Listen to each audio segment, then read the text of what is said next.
We're talking about the Jets. What can I say about that? And we're talking about the end of the draft with the Jets. There was literally a video, a compilation of the Jets' boneheaded decision when it comes to the draft. So, will these picks join that collaboration? Maybe. I don't know. But hey everybody, I'm Cortez and I'm a critic, and we're talking about the New York Jets 2025 draft recap. Here we go.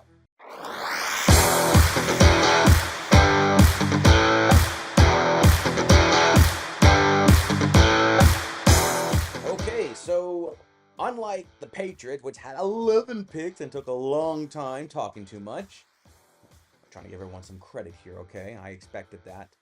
The Jets have 7. So they literally got their straight 7s. Even though they did trade up a few times, but they got their standard 7 picks just in different order.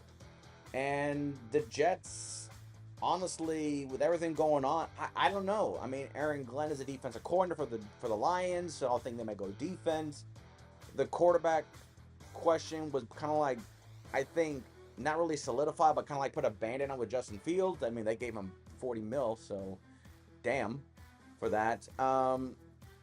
And the players they selected, I kind of feel like they just got a lot of players just to fill spots, fill voids, and we'll have to see how it all shapes up, because we're going to see once again this Jets organization is going through another round of, let's see what we have and let's develop.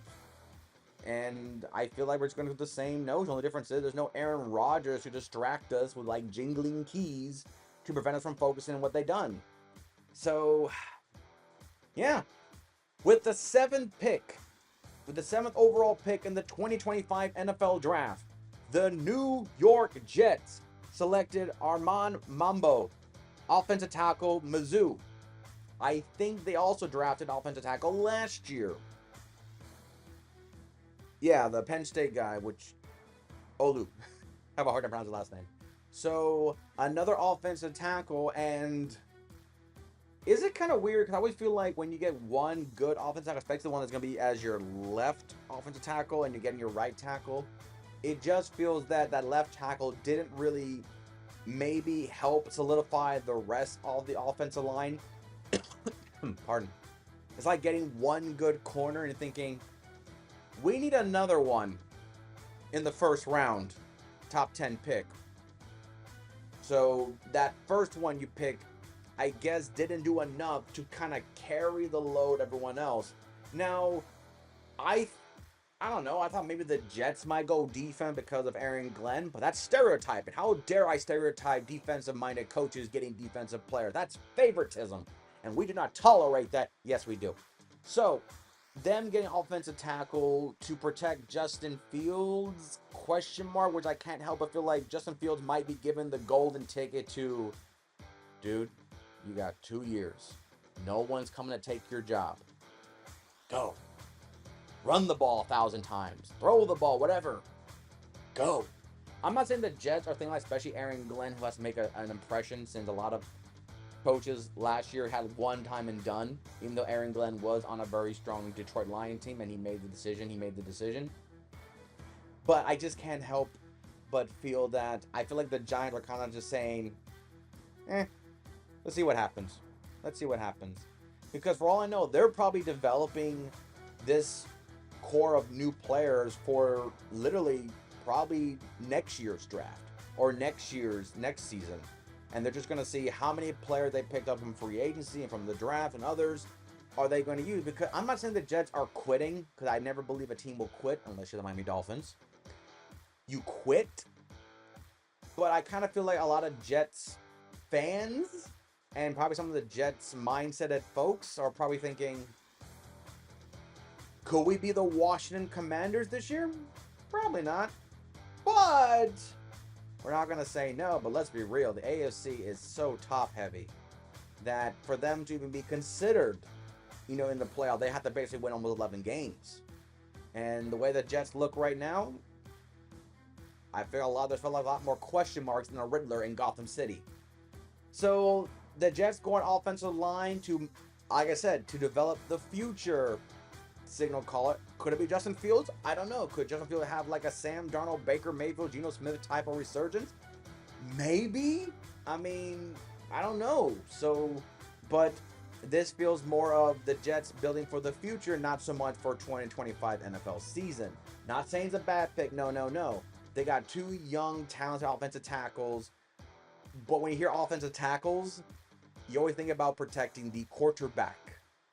And I don't know if they feel that strong with Justin Fields. Maybe he'll prove us all wrong, but for me, I'm kind of like, it's not for you, it's for whoever else comes in after you. But hey, maybe it's you. Probably not. We don't know. We're not very confident in ourselves. So that's how I feel about this pick. It's for the future, not so much for now. Then we go to the second round, late in the second round, with the 42nd pick of the 2025 NFL Draft. The New York Jets select Mason Taylor, tight end LSU. In case it wasn't beaten over your head with, this is Jason Taylor's kid. And some of you Jets fans are going, Jason Taylor, I remember him. I remember what he did. I remember what he does. I'm like, yes, I did watch the season of Dancing with the Stars where he was a contestant. I get that too. But also I remember what he did, and Zach Thomas basically became a dynamic duo, the Thrasher Bros, the Bash Brothers, the football version of Miami Vice, what they did to, offenses everywhere, including the Jets. So, and also kind of, I find this funny, especially in football, because football there's a lot of positions, not like basketball and hockey or even baseball. Basically, almost everyone does similar thing. They throw, they hit, they catch, whatever. Football is one of the things where you discover what you are. Either you're a thrower, you're a runner, you're a blocker, you're a tackler, you're a whatever, or a kicker. Seeing Jason Taylor's kid become a tight end, I don't know. I always view it as like, Dad, I'm not gonna fall in your foot. I'm not gonna sack quarterbacks. I'm gonna catch balls from quarterbacks. That's what I'm gonna do. And Jason's like, okay, son. All right, yeah, do what you want to do. I mean, Randy Moss's kid became a tight end, so technically he was in the same boat. Both went to LSU, mind you. How funny is that? Two Hall of Fame players having their sons both go to LSU, both playing tight end, and both getting drafted. What a funny story. LSU, must have a connection to Hall of Famers. So we'll see. But to me, this one is like, you know what? I can't think the last time that but except for me, maybe Dustin, is it Dustin Keller from Purdue? Was it Dustin Keller? Dustin Heller? But it was the tight end from Purdue. I think that was the last good tight end the Jets had that they, one, drafted, and two, was always considered, that guy. So seeing that, I'm thinking, yeah, the Jets really don't have a tight end that you can just say, wow, that tight end makes name. And he happened to be, son of a Hall of Famer rival. I mean, there you go. There's a much better storyline than Tim Tebow becoming a backup quarterback. Much better storyline. So we'll see the athleticism tight end. Always good to rely on a good tight end to help you when you have a quarterback. Like I said, a lot of these great players could be for Justin Fields, or it could be for the next quarterback in 2025 or 2026. Who knows?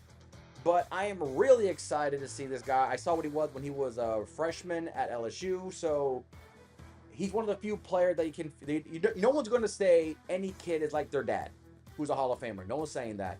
But at least you can say he's his own man. He's talented in his own way. And guess what? He also got drafted like his dad. So in the end, so far, Mason Taylor is following the similar footsteps like his father, going to the NFL, being drafted. So to me, and the team that's green, so going to play superstition conspiracy there. There you go. I think this could potentially be the biggest diamond the Jets pick. So I'm kind of foreshadowing my favoritism here.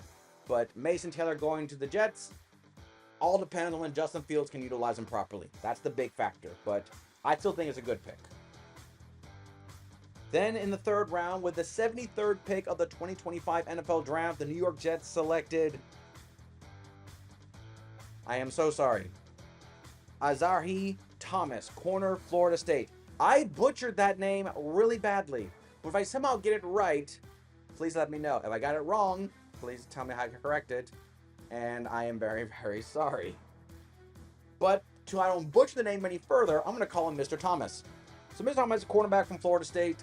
finally we get a defensive back. Aaron Glenn was a defensive back. He got his first head coaching selection defensive back. A lot of I guess we can say that he saw a diamond in the rough here. He's a third round pick. He's not Third round picks are always considered probably more likely to be starters nowadays than past, where third round pick are almost like basically the glorified, backup. And according to ESPN.com, Thomas is viewed to eventually be the backup to Brandon Stevens at right cornerback. So he's already projected to be either a rotational player or at least getting some reps. We'll probably see him in a few special teams play. And of course, preseason will dictate more his ability. But very much like a lot of Florida State defensive players that 2 years ago they were known as the defensive powerhouse of football, they disappeared because the offense was so in flux that they never got the attention. So a lot of these defensive players did so well, but never got the national attention that for some of these players probably could become steals for other teams because they actually have scouts. They actually have people watching their footage without having the national media talk them up. So maybe this is a steal. And the Jets got a quality defensive back to go with their quality of players. I mean, Sauce Gardner's still doing what he's been doing since he's been drafted, and I kind of feel like maybe they're trying to get him, help. So therefore, it's not just Sauce Gardner having covered one side of the field, but the rest of the field always open. Maybe that's what they're trying to figure out. I don't know. But Glenn getting his first defensive player pick, and he's a defensive back like he was, I just kind of felt like this is an Aaron Glenn personal pick with a little bit of professional business New York Jets draft selection pick. That's how I'm going to dictate that. Then we go to the fourth round with the 110th pick in the 2025 NFL Draft. The New York Jets selected Aaron Smith, wide receiver, UGA. Arian Smith, UGA. Okay, so we got another wide receiver. I am quite surprised because Alan Lazar reformulated his contract, and you got Garrett Wilson. They have let me see. I'm looking at they got almost a dozen as of right now wide receivers on the team. Also, apparently Mason Taylor is viewed as a potential day one starter. According to him, he's projected to be the starter there. So there you go. Maybe Taylor is going to be the Brock Bowers of the Jets. Maybe not record breaker, but just that heavily utilized. So. Okay, so the Jets have a lot of wide receivers. I'm just really surprised they went a receiver. I know Garrett Wilson has been kind of mixed bag lately. Some people said that maybe he's more utilized to be traded out. Some people said that maybe he wasn't good as he thought he was. All that stuff. Ohio State wide receiver stereotype. I mean, they're everywhere, but they've been good every time they get drafted. So let's keep that train rolling. But I don't know. I kind of feel like with a bunch of wide receiver core you have here, and according to this, Smith is viewed potentially as a rotational player behind Tyler Johnson at probably the Z position. I don't know. They got 12 wide receivers on the roster. I kind of felt like maybe guys would have gone, somewhere else to solidify. Maybe keep working on that defense, Glenn. But your first four picks, 3 have been to the offensive side. And like I said, this goes back to the number one factor for your offensive weapons and offensive linemen. How well does Justin Fields utilize them? That it comes down to that. It comes to that. How well can Justin Fields utilize the new weapons around him and the new rookies you're putting in with him? How well does he utilize them? Because if he doesn't utilize them well, then basically you got a one makeup year for this player that didn't really get fully developed. Could that hinder their growth? Maybe, maybe not, or maybe keep them fresh for another 5 more years because they didn't play the rookie year beat and broken. A lot of these offensive weapons, I can't help but feel like it all depends on how much they're utilized with Justin Fields, their quarterback. That's the factor. 12 receivers currently on the roster in this mock depth chart. Okay, sure. I just thought you'd be more focused on defense, Glenn. Oh, look. 20 picks later in the fourth round with the 130th pick of the 2025 NFL Draft, the New York Jets selected Malachi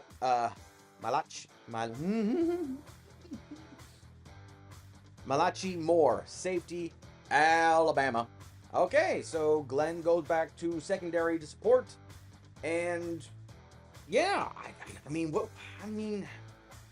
this one I feel a little bit more comfortable because Glenn is defensive back.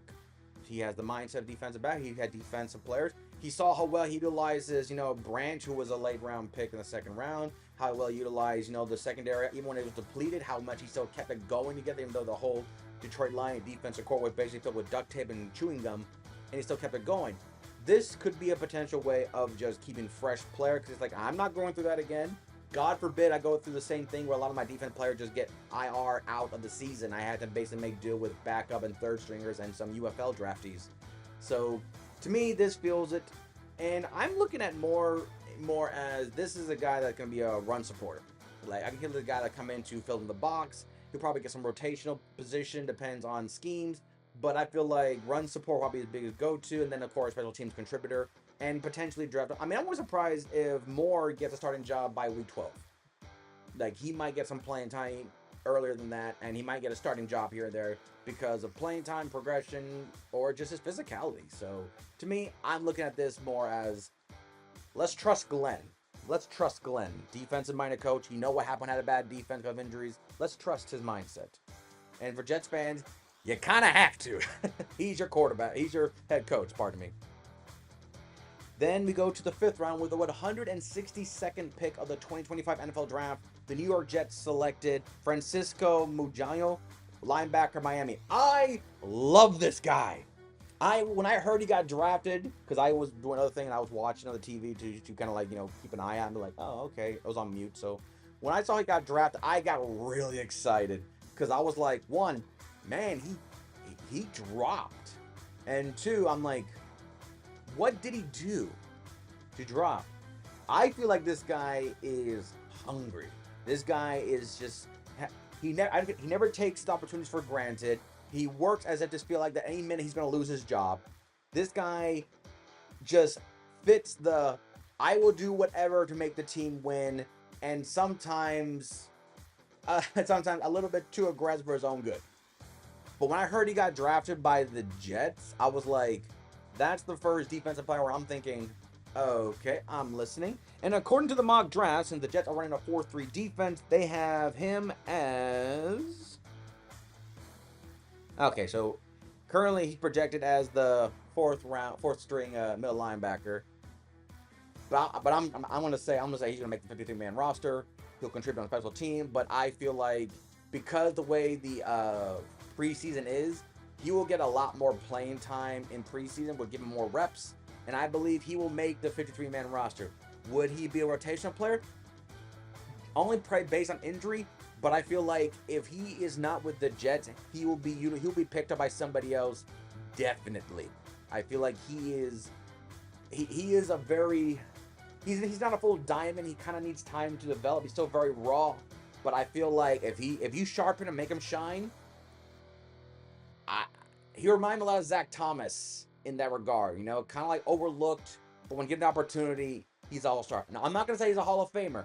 I'm just saying I'm getting that notion of he's being overlooked, but that's to his advantage because then you don't expect him. So when he blows up, you're like, hey, look at that dime. We finally polished it out. To me, this is a good pick. And with the last pick in the 5th round, with the 176th pick of the 2025 NFL Draft, the New York Jets selected Tyler Barron, edge, Miami. Hey, everyone loves company. So Glenn teams up 2 Hurricanes together to come from Miami, Florida, to New York, or New Jersey, I should say. Okay. Could there be another potential? He's an edge, and they run a 4-3 defense. Are they going to utilize him as a defensive? Let me see here. Barron is currently viewed. He's currently viewed. I currently do not. Okay, so as a strong side linebacker. Okay, I see him here on the strong side linebacker right now as a 3rd stringer right now. So for all I know, he could be probably one of those defensive players that their job is to rush the quarterback on like 3rd and long situations. I see him as potentially being in the box heavy guy on short yardage situations. Like I said with his teammate earlier, preseason would be a good way to utilize what he can do. Granted, he'll be going against probably a lot of 3rd and 4th stringers like himself. But if he becomes the A star of that 3rd and 4th string matchup, you'll get a roster spot. This could be another potential diamond. Let me double check his measurements quickly. Yeah, that's what I thought. He's 6'5". Okay, so he's viewed as a strong side linebacker, but according to the roster, he's viewed as a defensive end, which makes sense. But according to the depth chart, the mock depth chart, they currently have him as a strong side linebacker. So for all I know, he's gonna be what they want Hassan Reddick to be, that hybrid linebacker rush end. And as big as he is, like I said, this is another, not completely diamond, needs some polishing. And I feel like these two players on the same team, the chemistry built there. This could be a team. These two picks, and they're 5th round picks, mind you. So they're not even 7th round picks. These guys can make the roster, and they're gonna have time to develop. And before I know it, Glenn could basically get a bargain deal with these young players being 5th rounder picks. That when the time comes to renew their contracts, and they've shown out, they don't have to pay an arm and a leg to keep them. They'll pay them. They'll pay them a salable, a solid salary, but they'll keep him basically in the cheap compared to a first or 2nd round pick. So that's what I feel about the Jets pick. Overall grade for the Jets, I'll keep saying 100 times, a lot of it depends on what Justin Fields utilized the offense. The players that the Jets got defensively, I'm more excited than the offensively. So I'm going to give them a not yet. I don't think the Jets are ready yet. I thought maybe last year they were because Aaron Rodgers would be healthy this time and the player they got was going to make him better. It kind of didn't. I feel like this year could be just a see what we have kind of year. So I'm giving the Jets a not yet. I don't think they're ready to compete. Could they potentially, make some upsets here and there? Yes. But until I see preseason, when I do my, preview for the season, I'll let you know. But until then, I don't know. Guys. I see them as a not yet. And the player that I'm most excited about, my star player that I want you to pay attention to, Mason Taylor, the tight end from LSU. Not because he happened to be the son of Jason Taylor and all that controversy with the Jets and Dolphins. I feel like he's going to be utilized probably more than probably his receiving core because of Justin Fields. And he's already projected to be a day one starter according to the mock depth chart. So I'm keeping an eye on him. And if he blows up, the Jets will be way more dangerous, which makes the question of, how much you utilize Justin Fields. Like I said, a lot of this banks on him. But to me, Mason Taylor is the player to watch. So that is the Jets. We have 2 more teams to go in the AFC East. And the next team we're going to where Mason Taylor's daddy's from. We're going to go to the Miami Dolphins and talk about what they did to hopefully finally get over that hump. And big thing is, could this be the last draft that Tua's a part of? I have my reasons. So until next time, I'm Cortez, and I'm a critic. Thank you so very much for watching.